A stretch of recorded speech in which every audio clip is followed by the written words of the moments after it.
Welcome to Worldview Matters, discussing controversial issues, discerning current events, defending biblical Christianity. No topic off limits. And now, here's your host, David Fiorazo. Welcome, friends, family in Christ. Thank you so much for tuning in, your support and your prayers. We appreciate you guys. Another important topic today, we're going back to the subject of media, and there's just so much work to be done in this country when it comes to fighting the lies, deception, and bias of most media outlets. And I'm not exaggerating. So we've been at this for many, many decades trying to raise awareness, and there's some great organizations. And one today I want to point you back to. And if you're not following the Media Research Center, please do. It's mrc.org, mrc.org. And I want to point you to newsbusters.org, another offshoot of the Media Research Center. And Nicholas Fondacaro, he's back with us. He works for the Newsbusters arm of Media Research Center. Thank you so much for all you do, brother. Good to see you again. Good to see you too again, David. Yeah, a lot of fun things to talk about. Fun, I say jokingly, because it does get people angry because because of the bias and the leftist control of practically every, the big tech, media, news, education in our country. It just doesn't seem like people are getting the truth. Some are, but that wouldn't be the majority. So we're thankful for what you do, but a lot of people would just really want to hear more about what you guys are doing. So I know this is not an article that you wrote. We're going to get to a few that you put out, and I love talking about The View. And man, I hope they lose their status. They are not a bona fide news program. That's a joke. But anyway, we'll get to that. Let's talk about what is on people's radar recently, and that's the bad doctor, Anthony Fauci. And because of his pardon, it just doesn't seem like there's going to be an injustice. But just recently, the Senate voted 8-5 to hold him in contempt. Can you tell us more about that and where you think this might go? Yeah, so hopefully the DOJ will move on this so the American people can at least get some sort of justice, some sort of accountability from him, especially with what's coming out through the diary and stuff like this. But it almost seems like possibly because of, as you mentioned, the pardon, it might be more of like an 𝐽𝐻𝐾𝐿 situation where they'll get him on something else and all of the major crimes will just sort of still out there, but get like with 𝐽𝐻𝐾𝐿, get him on tax evasion. With this, it's more of like a contempt of Congress. And honestly, it seems to be like this one can really stick. Like when you're pleading the fifth, it needs to be about stuff that could possibly incriminate you. But he was pleading the fifth to stuff that like what color's the carpet, like what's your name, like all this other stuff that he basically cannot plead the fifth for. So let's go to the article over at Newsbusters, how the elitist media and news apps rushed to Fauci's defense. Before we just kind of mention a few points from the article and anything else you want to bring out, Nick, why do you think it is? Do you think the left just feels like they're obligated to protect him no matter what? Do you think they're all still believing that during COVID, everything that was put out by Fauci and the government was, the masks, social distancing, the vaccines, which now we're learning so much about the injuries and deaths? Do they still have to double down and defend him? I guess apparently they do. What are your thoughts?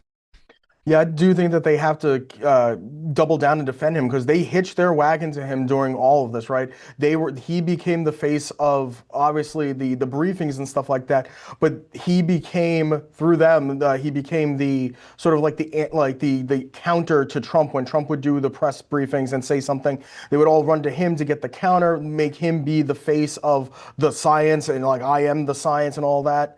And basically they made him like their counterpoint to Trump and the people who were asking legitimate questions about the quote unquote science, about like social distancing, keeping kids out of schools. And now they have to, because they hitched their credibility to him, they now have to step in and sort of pretend that everything that he was preaching during this time and recommending was 100% correct way to go, even though a lot of them now, you'll have occasionally an admittance of like, oh yeah, we probably shouldn't have kept the schools closed. An admittance that because the schools were closed, you had kids lose retention and like harm their social development. And not to mention all the economic damage that was done with this. And so now they have to, because their reputations were hitched to this, they have to defend him. And a point that I sort of saw during all of this, right, is when you have a secular media, they have to find a savior in a fallible, prideful man. And that was who they connected their wagon to. Wow, you're exactly right. They've got to find a savior. Man, they just supported him no matter what. And some of them were probably going, oh, I can't believe he said that, but I got to support him. So let's go to this article. It says the big three networks and news apps largely ignored bombshell revelations from his pandemic era diaries that were released by Senator Rand Paul, and a media research center analysis of the coverage. We're not surprised. Those who have been paying attention and are informed, which is not by any stretch the majority of Americans or citizens, but we understand, but we're still frustrated by it. ABC, Apple News, CBS, Google News, MSN, and NBC found very little in terms of illuminating diary details, which included Fauci's recommendations that destroyed the lives of millions, and we could go on. It's just a travesty. So, Nick, talk about this analysis and how out of whack it is, out of balance, unfortunately. Yeah, so basically you had Senator Rand Paul drop the diary on Saturday night, basically, or it was either Friday night or Saturday, like basically give people enough time to go through it a few days ahead of the hearing to get a preview of sort of like the hard-hitting things that he was going to get asked ahead of time. And basically just the media, even though this was out there and it was blowing up on social media, you had like some of the media folks sort of rushing to his defense on X, on Blue Sky, and all these different, and Instagram, all these different social media apps.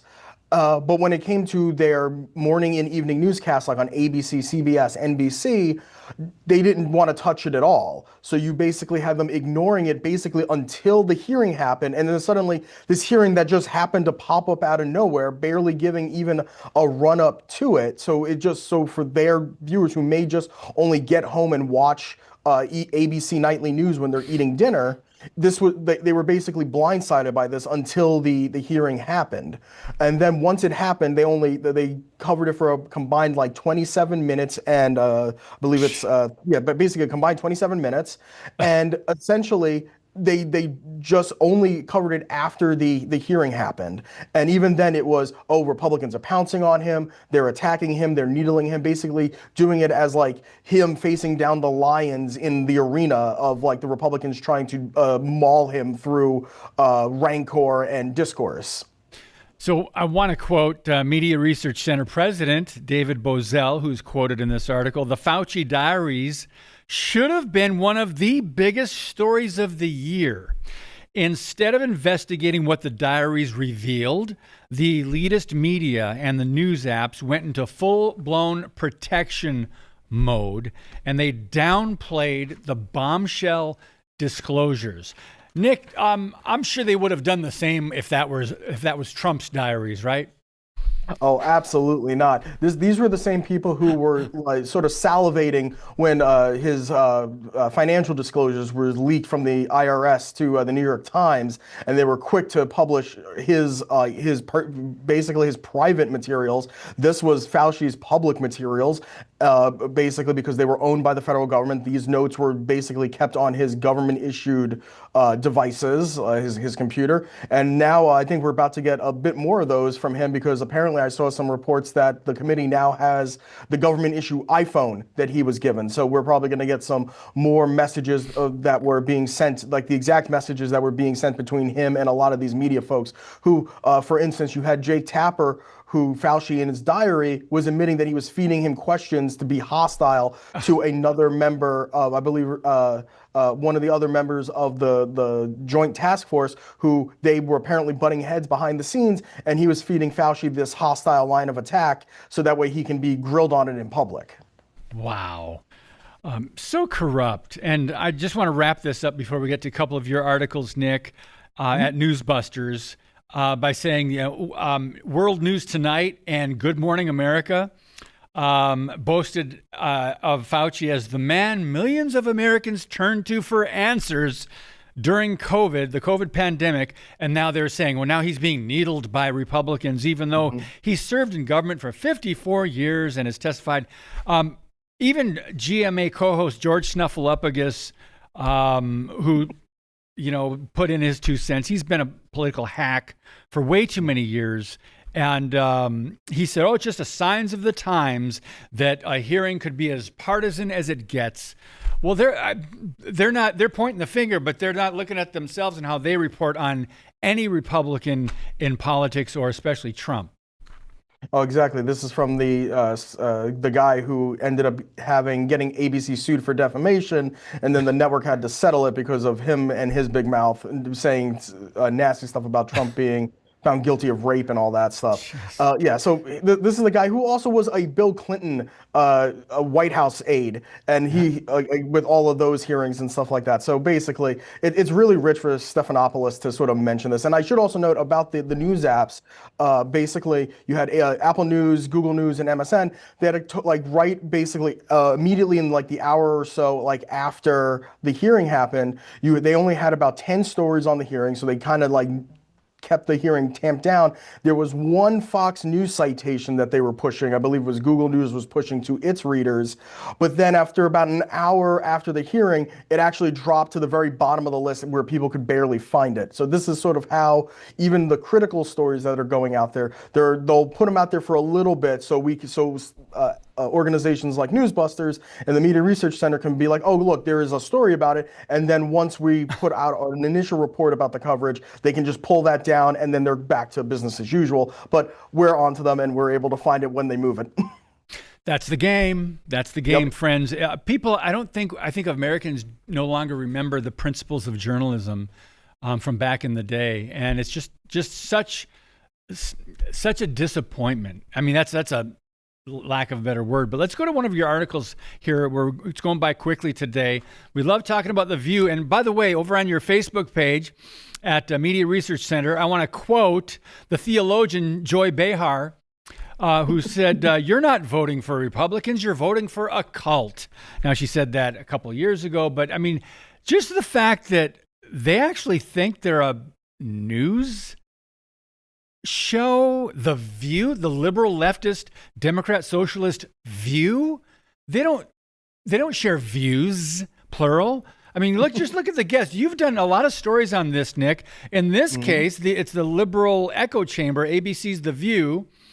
The number of conservative guests swells to 5 compared to 87 liberals. Go ahead and walk us through this for people that maybe have not been paying attention to just how out of balance this is. Yeah, so basically they had 87 Democrat guests that had expressed a liberal opinion when politics had come up during the course of a conversation with the guests. 16 of those were Democratic politicians. The rest of them were there were also 2 Supreme Court justices, Sotomayor and Ketanji Brown Jackson. So basically 2 of the 3 liberal Supreme Court justices. I believe they were both pushing children's books, and basically.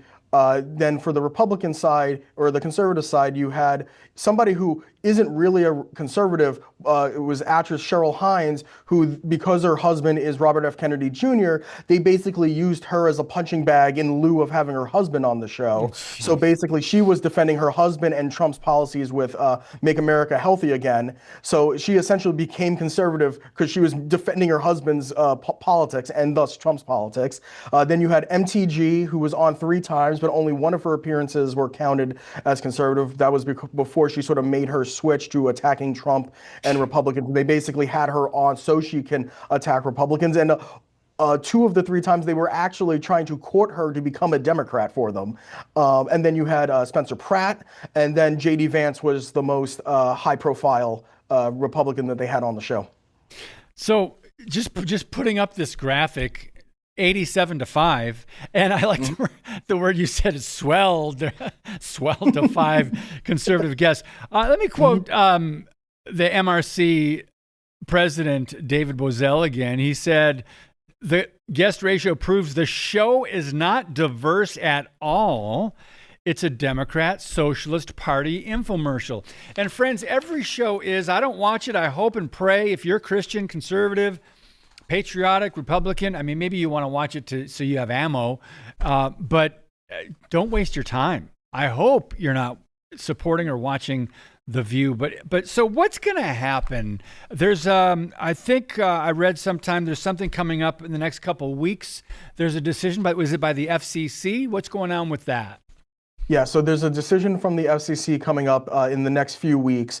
There's some rumors that some other publications have sort of put out there about that. It seems like they're going to be possibly ruling against The View. But basically, and we put in us here at the MRC and NewsBusters, we put in as a part of public comment. I believe it was over 2,000 pieces of evidence, basically, to show the FCC, hey, here are instances where The View was essentially breaking ABC's license and basically showing that this is not a news program because they are engaging in electioneering, where they have openly told their viewers to go vote for Democrats if you want accountability for Trump and Republicans. Numerous instances, basically, like as we've been getting closer to the midterms, they have ramped up their electioneering before they went on their summer hiatus. And that's one of the biggest violations. And then we show how, hey, they're engaging in disinformation, where they're literally just making up information like the Holocaust not being about race, or claiming Trump and Republicans get rich off of mass shootings, or claiming that Trump is going to outlaw, and essentially part of their electioneering is misinformation as well, where leading up to the last presidential election, you had Whoopi claiming that Trump was running on a position on a policy platform of breaking up interracial marriages, deporting the minority, and then redistributing the white spouse to somebody else. So, and then basically showing, hey, this show has also justified or promoted political violence, because you had Sonny Hostin saying that Democrats needed to be willing to fight and die for their rights. And then some of their other stuff where like they're sort of like playing footsie with the Luigi Mangione and sort of publicly refusing to tone down their rhetoric after the first two assassination attempts against Trump. So before I want to touch on another article you wrote. The MRC strikes back at ABC Disney, pushes for denial of license renewals. That's one that I want to touch on. But talk to us about all the leftist organizations. You say a letter of support was signed by a slew of leftist organizations and delivered to Disney. I mean, we should just look at who supports them and kind of understand how this battle is how so divisive. Yeah, so basically, part of the commenting system with the FCC is any organization, they can put in their 2 cents, file a legal brief, point to any sort of like legal arguments and stuff like that. Basically, you had a whole bunch of organizations sign on to a letter. That each individual one is escaping me at the moment. But basically, they all sort of signed on to a letter saying that, oh, this is a violation of ABC and Disney's First Amendment rights. This is an example of the FCC doing Trump's bidding and being retaliatory against the network for criticisms that he's received from like Jimmy Kimmel, The View, other people on the show. But the only problem is they never address, even ABC in their own reply, never address the evidence that we present of this electioneering, of this promotion of disinformation or misinformation, the promotion of and justification of political violence. They just sort of say like, oh, we've made these organizations that are against us have sort of pointed to a few mistakes. They don't amount to anything, even though we have this absolute mountain of evidence of how it is that they conduct their news programs. Yep. And all of it is a violation of their license. Jeez. Oh my goodness, there's so much. But let's just mention a few of these. Obviously, the ACLU. Oh my goodness, communist organization. What is the national LGBT tech? The Trevor Project. My goodness, what is the National Coalition Against Censorship? That sounds good, but I think they're coming from the wrong side, right? Yeah, I can imagine a lot of these are places that will say they're nonpartisan or non-biased, but a lot of them are just stepping into defending because they're not addressing any of our arguments, especially the legal argument of essentially ABC is arguing that they have squatters' rights to essentially arguing that they have squatters' rights to the bandwidth that they have been permitted with their licenses, and basically saying these are our airwaves, this band of the spectrum, and there's nothing you can do about it. It's ours, but it's not. It's public. It's the public airwaves, and as part of their license, they had to agree to being fair balance, not pushing, not doing electioneering, not be a platform for one party over another. This isn't necessarily like because they're claiming that this is about like the fairness doctrine, which is not something we're not advocating for. We're basically saying it's like, hey, you guys have become a platform not just about hating Trump, and even though they do a lot of that, it is about promoting one party, being a party media outlet over giving what is in the best public interest, especially when it comes to not covering certain stories. And that's another thing that we cover here at Newsbusters a lot is the stuff that they don't cover when it comes to bias by omission. And that is when they are not acting in the best public interest, but they're acting in the best interest of Democrats in trying to help them get elected. I'm glad you brought bias by omission. Is very important because this is just as much a battle of what the liberal outlets do not talk about. If it reflects negatively on a Democrat or a socialist or a radical, they're not going to cover that or maybe give it a few minutes as opposed to if it was a negative story on Trump or Republican conservative. Let's talk about this. Explain, you mentioned the fairness doctrine. I don't want to skim over that because we heard the battle about that several years ago. And could you explain it? Again, it sounds good, the fairness doctrine, but please explain a little bit more about that, why that's important. Yeah, so a lot of that basically has to do with is making sure that you have, it sometimes is tied to equal time, which that's its own thing, but that has to do with a program that is not a news related. So basically Jimmy Kimmel, for instance, would fall under equal time. And that's some of the arguments that we're arguing for The View, that they are not a news program. So it is not just that they are covering stuff that just happens to be politics and they wouldn't have to show equal time, but it's this doctrine of you need to manipulate your programming in a way that is beneficial, but it's not implying that they need to show that they need to also become a platform for Republicans. It's basically just saying, hey, you guys need to cover this fairly. You're not supposed to cover one side as becoming, like I mentioned, essentially become a Democratic media outlet and be their basically publicity arm like ABC has become. And this is why we're trying to get the FCC to be like, hey, there are 8 ABC-owned affiliates that their licenses are up for early renewal that you guys have put forward here, and you guys should not be essentially renewing those licenses because they are breaking their vow to the American people when they agreed to their license. I know they are breaking their vow, breaking the rules, going against what they're supposed to be doing. Ultimately, Nick, I mean, this is speculation. Do you think it's going to matter? And I want to talk a little bit more about how the Media Research Center is striking back, according to your article that just came out, August 5th. But what do you see happening? You've been at this for a long time. Will there be any incremental progress? Will there be a slap on the wrist? How do you see this playing out? If you can speculate for us. I would be hopeful that, obviously, since we're pushing so hard on this, I'm hopeful that there will be some sort of serious reprimand here, either revoking the licenses outright or trying to get them to be like, hey, here are some ways that you guys need, or at least hold up our evidence to them and force them to answer it. Because when they issued their reply to it, they never actually addressed really any of our arguments to be like, this is the examples of you doing electioneering. How do you explain your bona fide news program, The View, telling people to vote for Democrats? So there needs to be at least some effort to have ABC on the record to address our evidence, or at least the very chance give them an opportunity to correct themselves. I think that might be possibly the most likely outcome, is them giving an opportunity to correct themselves, and then possibly in the future being like, well, you guys didn't reel yourselves in, so now we're going to actually give you guys a good thump and refuse to renew these licenses. I think out of the two different things that are the two different things that are happening simultaneously, I do believe that the View will likely lose their status as bona fide news, and that could actually make a pretty good argument for getting rid of their licenses, because it shows that ABC was not operating in good faith when in 2014, basically, they said that the View was bona fide news. So in this basically 12 years, ABC was not operating in good faith and was breaking their license. No, what a joke. The View, bona fide news, it is a joke.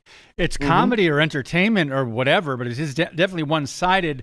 I want to just quote briefly from the article, friends, and you can go to NewsBusters and look it up, how they're pushing for denial of license renewals. The MRC petition documents a repeated pattern of conduct relevant to renewal, including direct partisan electioneering, as Nick mentioned, dissemination of misinformation, and broadcasts minimizing or appearing to justify political violence. This has been a problem way before the Charlie Kirk assassination, way before the assassination attempts on Trump. Just the rhetoric. The rhetoric hasn't changed, even though we've had these assassinations, or attempts anyway. The rhetoric hasn't changed. So, Nick, minute and a half left. It went by fast. What do you have coming up? What else are you writing about, preparing to research and talk about? Yeah, we're keeping a close eye, obviously, on the ABC aspects of this, and then we're also still waiting for probably your viewers know that I've been covering the defamation cases of 𝐬𝐿𝐫𝐞, Navy veteran and former CIA officer 𝐬𝐿𝐫𝐞, against multiple media outlets. We still have an appeal waiting against his appeal against Puck News. Basically waiting to see what the Florida First District Court of Appeals will say about his defamation case against them. It's been out for a bit over a month now, month and a half, I believe. So we're still waiting on that. I think the fact that it's taken this long might show some good signs for him on that one. So I see you're doing a lot of great work, and over on the main site, mrc.org. Where did I see that there's a challenging match going on? You guys are. Is the fundraiser over, or is it still going on this summer? I believe the fundraiser might still be going on. I would recommend your viewers go over to newsbusters.org and check it out for themselves, because depending on when the timing is, or like when they see this, it might be over or might still be going on. All right, newsbusters.org, mrc.org. Man, you guys do some great work. I quote you frequently, and just thank you for keeping us informed, brother. Appreciate your time. We'll do this again, Lord willing. Yes, thank you again. All right, friends, thank you so much for sharing. God bless you, and as always, keep speaking the truth about things that matter. See you next time.